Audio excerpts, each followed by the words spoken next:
வாசுகி படம் பார்த்துருக்கீங்கல்ல, பார்க்கலனாலும் பரவாயில்ல, இந்த சீனை மட்டும் இப்போ பாருங்க. இப்போ நயன்தாரா என்ன பண்றாங்க, நல்லா இந்த இடத்துல என்ன நடக்குதுன்னு பாருங்க.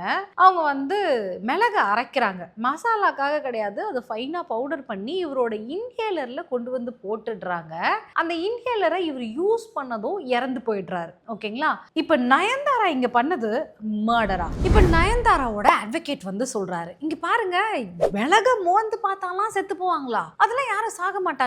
இவருக்கு வந்து வீசிங் இருந்திருக்கு சார், அதனால மிளகு உள்ள போனதும் செத்து போயிட்டாங்க. அது எப்படி நயன்தாரா மர்டர் பண்ணாங்கன்னு நீங்க சொல்லலாம் அப்படின்னு அவர் கேட்டார்னா, அதுக்கு தான் எக்ஸ்பிளனேஷன் 1 ஆஃப் கல்பபிள் ஹோமிசைட் பார்க்கணும். இந்த செக்ஷனை ரெஃபர் பண்ணுங்க. என்ன சொல்லியிருப்பாங்கன்னா, ஒரு பாடிலி இன்ஜுரி யாரோ ஒருத்தர் காஸ் பண்றாங்க. ஆனா இந்த பாடிலி இன்ஜுரி என்ன பண்ணுதுன்னா, அந்த விக்டிம்க்கு இருக்க டிசீஸை அசலரேட் பண்ணி டெத் காஸ் பண்ணிடுதுன்னு வச்சுக்கோங்க. உடனே போயிட்டு நான் பாடிலி இன்ஜுரி மட்டும் தான் பண்ணேன், இவங்களுக்கு இந்த நோய் இருக்குன்னு எனக்கு தெரியாது, இந்த நோயினால இவங்களுக்கு பிரச்சனை வந்துச்சுன்னா நான் என்ன பண்ணுவேன், நான் சாகடிக்கல அப்படின்னு நம்ம சொல்ல முடியாது.